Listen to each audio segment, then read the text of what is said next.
Esse é o Tudo Posso, a sua revista eletrônica de todas as tardes. Nós vamos falar agora sobre saúde. Vamos falar sobre sudorese, que é uma propriedade corporal que ajuda a regular a temperatura do corpo. Também chamado de transpiração ou suor, um fluido à base de sal que é liberado pelas glândulas sudoríparas. Mudanças na temperatura do seu corpo, na temperatura exterior ou no seu estado emocional podem causar sudorese. E as áreas do corpo que mais liberam suor são axilas, o rosto, palmas das mãos e também as solas dos pés. Sudorese em quantidades normais, aí é um processo do corpo, essencial. Agora, a transpiração normal é aquela que não interfere na realização de suas atividades diárias e não causam desconforto. Mas quando passa a acontecer de forma excessiva, aí é preciso ficar atento, né? Então, no programa de hoje, nós estamos recebendo aqui a cirurgiã torácica do Hospital Bandeirantes, doutora Letícia Villiger, para esclarecer, tirar as dúvidas sobre sudorese. Doutora, boa tarde. Boa tarde, Obrigado Rafael. pela presença. Obrigada também. Por que essa sudorese acontece de forma excessiva? Como você falou, a sudorese é um processo natural do corpo da gente. Todo mundo sua, eu, você, todo mundo sua. Quando isso acontece a mais, isso acontece em uma pequena parte da população. 2% apenas, mais ou menos, da população sua mais do que outras.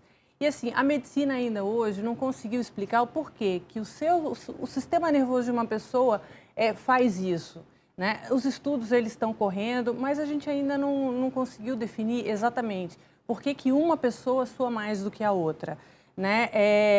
Existem dois tipos, a gente pode dividir a hiperidrose, que é o nome do problema, hiper, muito, hidro, água, hiperidrose é muita água, é o suor em excesso.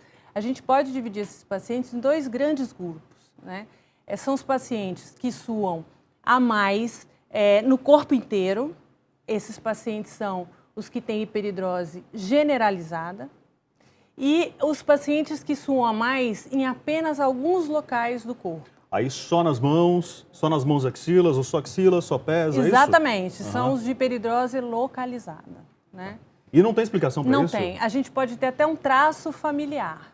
Se é um paciente que vem de uma família em que a tia tem a hiperidrose, um primo, mas não é uma coisa que você possa dizer assim, que ela é hereditária, por exemplo. Agora, a gente sabe que existem fatores externos, como eu até falei na abertura, né, que acabam desencadeando isso, né?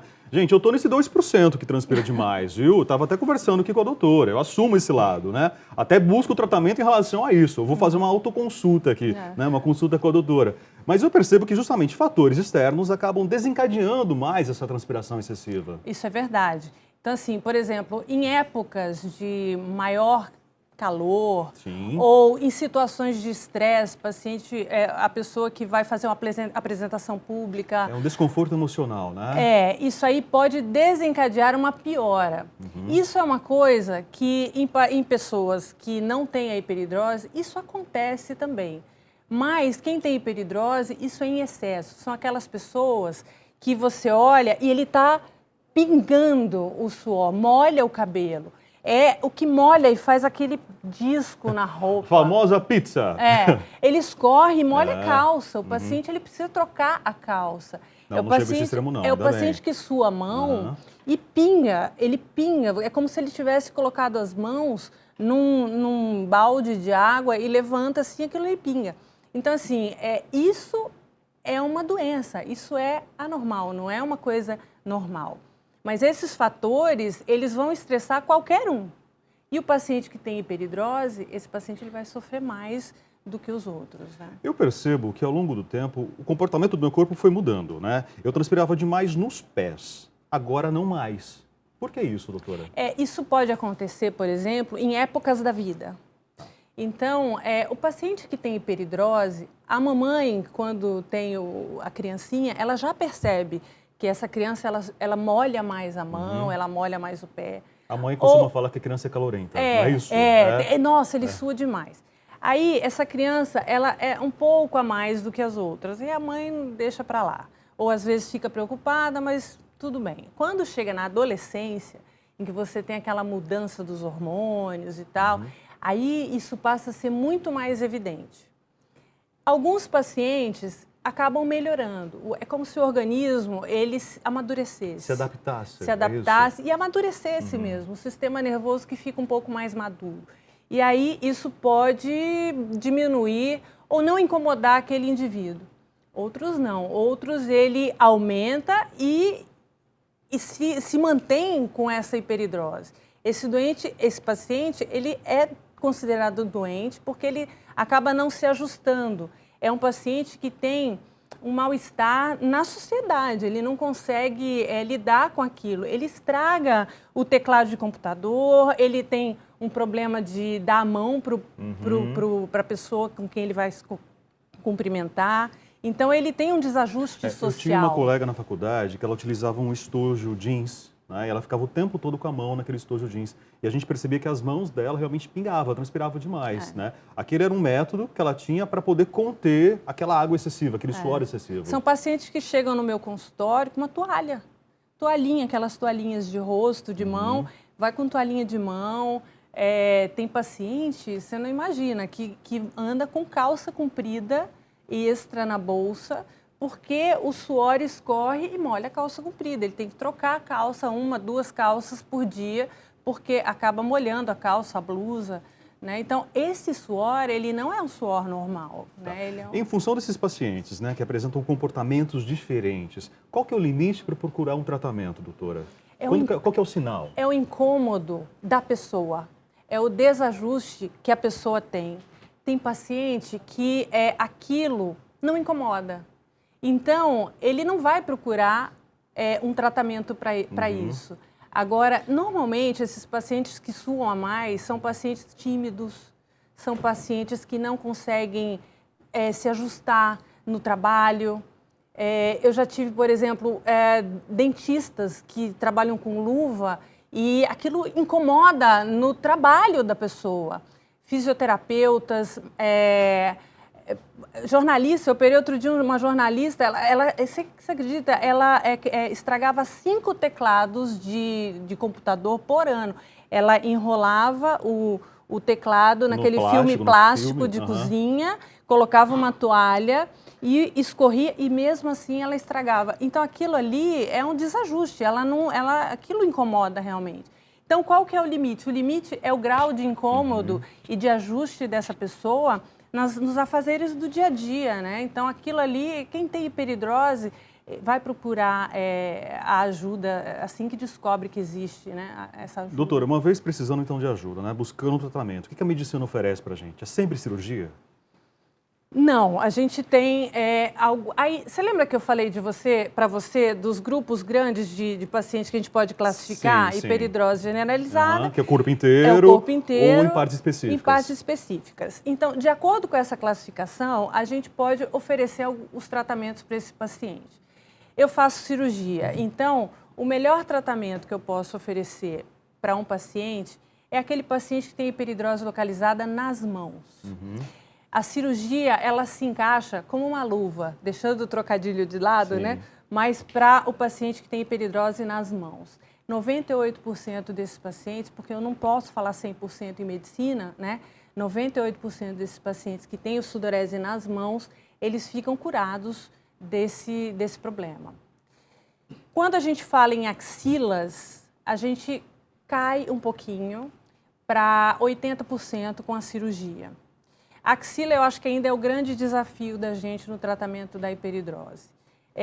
A axila, a gente tem algumas opções. A gente tem a cirurgia, a gente tem a lipoaspiração de axilas. Lipoaspiração. Que é uma técnica mais ou menos nova, não é todo mundo que faz, isso é feito pelo cirurgião plástico. É uma lipoaspiração mesmo, o tratamento é local e tira a glândula como se fosse uma lipoaspiração que se faz na barriga. Sim. E tem o tratamento com botox. E alguns doentes vão para o tratamento combinado. Eu tenho alguns doentes assim, em que a gente operou e aí sobra um pouquinho ainda ou na parte superior da axila e que aí você combina com o botox. Então isso é interessante. E tem alguns lugares em que é localizado, mas não tem indicação cirúrgica. Por exemplo, no caso do seu pé, você falou que tinha hiperidrose nos pés. A hiperidrose dos pés, ela não tem indicação cirúrgica. Nem botox vai resolver, acredito. Não resolve. E aí, a sorte é que muitas vezes existem algumas combinações. Mão, axila e pé, mão e pé. Então, o pé acaba entrando e dando uma resposta. Por exemplo, eu vou operar a mão, a indicação é mão. E como reflexo, em 70% dos pacientes acaba secando o pé. Aí eu brinco com os meus pacientes que ganhou de brinde, né? A cirurgia é para a mão e acabou levando o pé. A minha dúvida é se de repente eu opero as mãos, ou opero as axilas e vai compensar em outra parte do corpo. Quer dizer, aquela água, eu já tenho excesso no corpo, ela precisa extravasar de alguma forma. Exatamente, isso acontece. Isso é uma questão muito importante e que precisa ficar muito claro para os pacientes. Você falou muito bem no começo, o suor é uma necessidade do nosso corpo. Ele serve para a gente regular a temperatura principalmente. Então, quando a gente está com frio, a gente treme e esquenta. Quando a gente está com calor, a gente sua, bate um ventinho e a gente refresca. Então, é preciso suar. Por isso que a gente não pode operar a hiperidrose generalizada. Eu vou operar o quê? É o corpo inteiro? Não pode. A testa, como vai resolver? As costas? Então, aí, quando a gente opera a mão, eu vou lá e desligo o caminho, eu fecho aquele caminho que manda suar na mão. Só que a ordem de suar já nasceu no cérebro e ela vem e não consegue passar para essa região. Ela segue o caminho e aí ela pode aparecer em algum outro lugar. Nós estamos falando de 40% dos pacientes que acabam percebendo o aumento do suor em alguma outra área. E aí entra de novo os estudos. A gente não tem como prever qual paciente vai perceber isso ou não e aonde vai aparecer esse suor. Então, nós estamos falando, 40% é pouco. Não, não é. É quase jogar uma moeda para cima e cair sim ou não. Doutora, quem transpira demais é porque os rins não funcionam direito, não elimina a água de forma adequada? Não. Isso está relacionado ao sistema neurológico, entendeu? É o nosso sistema simpático que faz essa regulação. Não tem nada a ver com o nosso rim, não. Tá. Entendeu? Essa cirurgia, nesse caso, né? SUS vai cobrir cirurgia, a aplicação de botox, é possível isso? A aplicação de botox, não, porque ainda precisa confirmação científica para que isso entre no rol de procedimentos do SUS. Mas a cirurgia, que é a que eu faço, ela entra sim. Ela já está reconhecida como um tratamento. A cirurgia, ela não é considerada uma cirurgia estética. A nossa sociedade já tem uma determinação de que ela é uma cirurgia funcional, ela vai corrigir um problema. Então, assim, isso é bom até para os convênios. Os convênios, eles cobrem e o SUS também. Então, você tem algumas unidades, como o HC, por exemplo, que tem uma fila de pacientes, um ambulatório específico para a hiperidrose. Tá, vai esperar um pouquinho. No caso do botox, a grande dúvida também seria sobre a durabilidade. Porque quando a mulher, o homem, aplica o botox no rosto, por exemplo, né, por questões estéticas, a gente sabe que tem um prazo de validade aquele botox, né? Nas axilas também vai ter esse prazo de validade? Também tem, de 4 a 6 meses. Isso também funciona para as axilas. E é caro o botox, não é baratinho caro, não, né? É caro. Entendeu? Você vai usar mais botox do que se usa para o rosto, né? São as duas axilas. É doído. Ai. É doído porque são aqueles, né? Você faz com furinhos, né? Você tem que fazer a aplicação com agulha. Mas existem anestésicos tópicos que se passa que é absolutamente aceitável, dá para fazer, o resultado é bom. E o que você pode achar que é uma coisa ruim, que é assim, mas aí não dura muito tempo, na verdade você pode também pensar por um outro lado. Se você não gostou, isso é reversível. Tá, você perfeito. Volta ao normal. Diferente da cirurgia. Diferente da cirurgia, Perfeito. porque a cirurgia ela é irreversível, não tem como eu ir lá e ligar de novo o caminho. Perfeito. Entendeu? E uma coisa que é interessante, o paciente que tem uma hiperidrose leve, por exemplo, ele pode usar o botox em apenas uma época do ano, na época do calor. Na época do frio, se aquilo não incomoda tanto, ele não precisa fazer o botox. Apesar que nossas temperaturas ultimamente estão tão descontroladas, né, doutora? Doutora Letícia, quero agradecer. Obrigado pela presença, pelos esclarecimentos, né? Você de casa, acredito que gostou também desse bate-papo, dessa conversa. Se dúvidas ficaram, claro que o nosso e-mail tudoposso@redefamilia.com.br fica sempre à disposição do público aí de casa para mandar questionamentos e a gente naturalmente caminha para os nossos profissionais que sempre estão com a gente aqui. Doutora, mais uma vez, boa tarde. Obrigada, Rafael. Boa tarde. Bom, intervalo. Na sequência, a gente vai falar sobre as festas de confraternização de final de ano. Muitas empresas reúnem os funcionários. É hora de comemorar o ano que está terminando, né? 2015. Muita gente vai dar graças a Deus, mas o principal, gente, é saber se controlar nesse momento para não passar vergonha. O que fazer e o que não fazer. Intervalo e a gente já volta.